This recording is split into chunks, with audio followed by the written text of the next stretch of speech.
Le président ukrainien s'est rendu à Boutcha ce lundi où plusieurs centaines de cadavres de civils ont été découverts. Témoignage de son porte-parole dans ce journal. Après la découverte des atrocités commises à Boutcha en Ukraine, l'Union européenne étudie la possibilité de renforcer plus encore ses sanctions contre la Russie. En pleine crise du gaz avec Moscou, Berlin a pris le contrôle de la filiale allemande de Gazprom pour garantir la sécurité de son approvisionnement. Gilet pare-balles sur le dos et entouré de militaires ukrainiens, le président Volodymyr Zelensky a découvert l'horreur de Boutcha ce lundi, dénonçant un génocide et des crimes de guerre. Dans cette banlieue de Kiev, environ 350 civils auraient été tués et torturés. Son porte-parole témoigne. Il y avait des gens avec les mains et les jambes liées, avec des impacts de balles à l'arrière de la tête. D'autres portaient des signes de torture. Il y avait des corps à moitié brûlés. Et je parle de civils, pas de militaires. Tout cela nous permet d'affirmer qu'il pourrait s'agir d'un crime de guerre. Il y a des preuves que c'est un crime de guerre.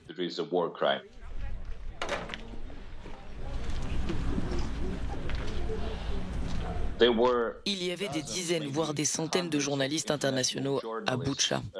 Pas seulement des pays occidentaux, mais du monde entier.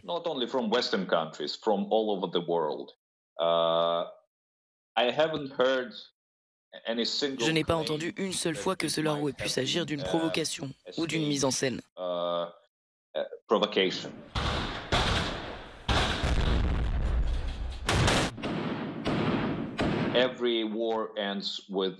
Chaque guerre se termine par un accord de paix.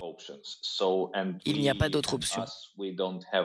Nous n'avons donc pas d'autre option que de négocier avec la Russie. Peu importe à quel point il est difficile pour nous de le faire après avoir vu ces images.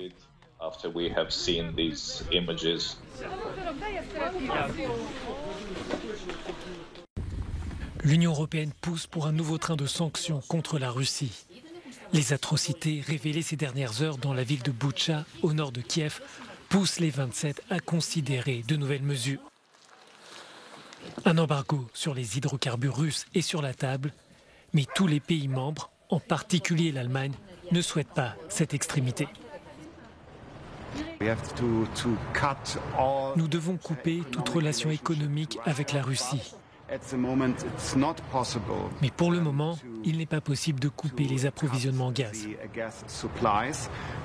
Il nous faut du temps pour faire la différence entre le pétrole, le charbon et le gaz. Les 4 trains de sanctions sans précédent adoptés par l'Union européenne n'ont pas permis de mettre un terme au conflit lancé par Moscou. Cette option sur l'énergie apparaît comme la solution la plus significative pour certains experts. Nous finançons à hauteur de 850 millions d'euros par jour à travers nos achats de pétrole, de charbon et de gaz. Si nous arrêtions de financer ces 850 millions d'euros, est-ce que la guerre se terminerait demain? Probablement pas. Mais elle durerait probablement beaucoup moins longtemps que si nous ne le faisions pas. C'est beaucoup d'argent. Selon l'analyste, si l'Union devait poursuivre dans cette direction, elle ne toucherait pas au gaz dans un premier temps. Mais la question est aussi de savoir quel serait le coût de ces sanctions pour les citoyens. Plutôt que de nous demander quel est le coût des sanctions économiques, par rapport à quoi, normalement la comparaison se fait avec ce monde merveilleux dans lequel nous pensions que nous allions avoir une croissance de 3, 4, 5% du produit intérieur brut. Eh bien ce monde a disparu. Le véritable point de comparaison est donc de savoir quel est le coût de ces sanctions par rapport au coût économique, sans parler du coût humain, de ne pas arrêter Vladimir Poutine. Et le coût économique de ne pas arrêter Vladimir Poutine est le coût économique de ce qui risque de devenir une troisième guerre mondiale. C'est beaucoup plus coûteux économiquement, évidemment aussi en termes humains par rapport au coût des sanctions, y compris les sanctions les plus lourdes sur le secteur énergétique. Les diplomates européens évoqueront mercredi toutes les options possibles. Une annonce pourrait être faite d'ici la fin de la semaine.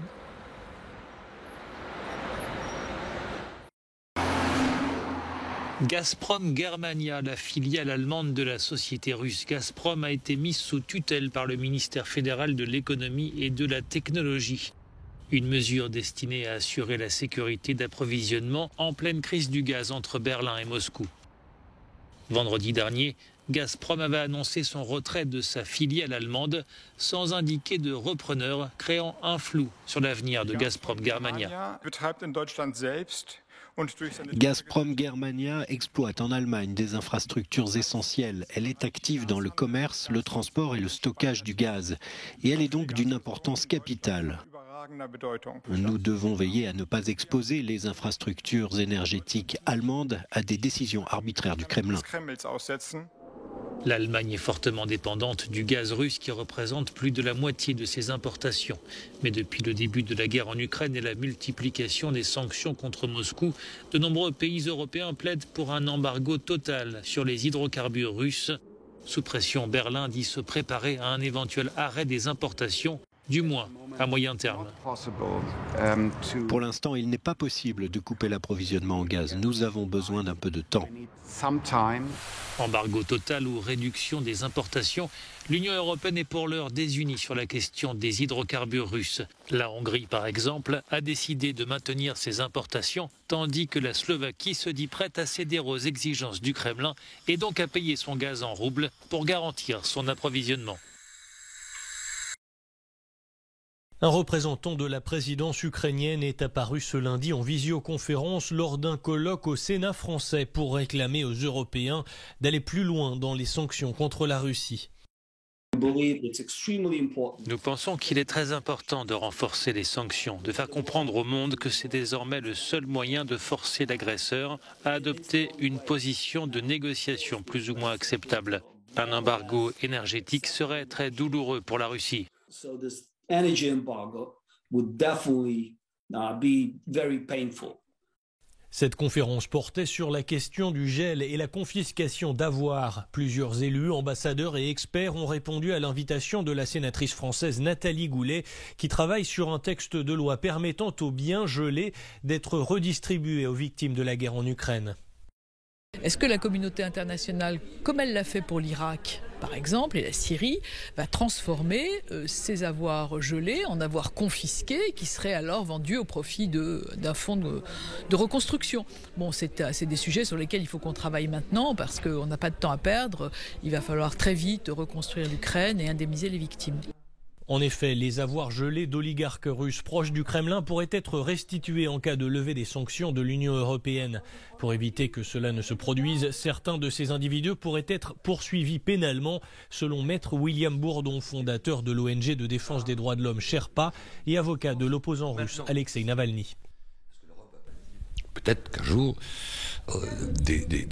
l'autorité judiciaire de tel ou tel pays considérera que, au-delà des sanctions, se superposent, se rajoutent de façon suffisamment intense des indices de la commission du délit de blanchiment de fraude fiscale, parce qu'il s'agit bien de ça, et que ça puisse conduire éventuellement à rajouter ou convertir des saisies administratives en saisies pénales. Selon le ministre des Finances, la France a déjà gelé près de 850 millions d'euros d'actifs appartenant à des oligarques russes, dont une majeure partie de biens immobiliers, mais aussi des comptes bancaires et des yachts. La Chine connaît une nouvelle vague de contamination au Covid-19 et Shanghai est l'épicentre de cette flambée de cas liés au variant Omicron. Plusieurs centres de quarantaine ont de nouveau été ouverts dans la capitale. Les autorités y ont fait le choix de séparer les enfants testés positifs de leurs parents. La métropole a également pris la décision d'étendre le confinement à l'ensemble des 26 millions d'habitants. Elon Musk devient le principal actionnaire de Twitter. Le milliardaire a acquis près de 73 millions d'actions du réseau social, soit près de 10% du capital de l'entreprise. Des actions dites ordinaires qui ne lui donnent pas de pouvoirs spéciaux, mais selon certains experts, cette entrée au capital pourrait être le début d'un rôle plus actif au sein de l'entreprise. Elon Musk l'accuse pourtant de restreindre la liberté d'expression. Les sanctions contre les oligarques russes se poursuivent. Les autorités espagnoles ont saisi à la demande des États-Unis un yacht appartenant à un proche de Vladimir Poutine dans l'archipel des Baléares. Baptisé Tango, ce bateau estimé à plus de 90 millions d'euros est la propriété du multimillionnaire russe Viktor Vekselberg. Ce dernier est visé par une enquête américaine pour fraude fiscale, blanchiment de capitaux et usage de faux.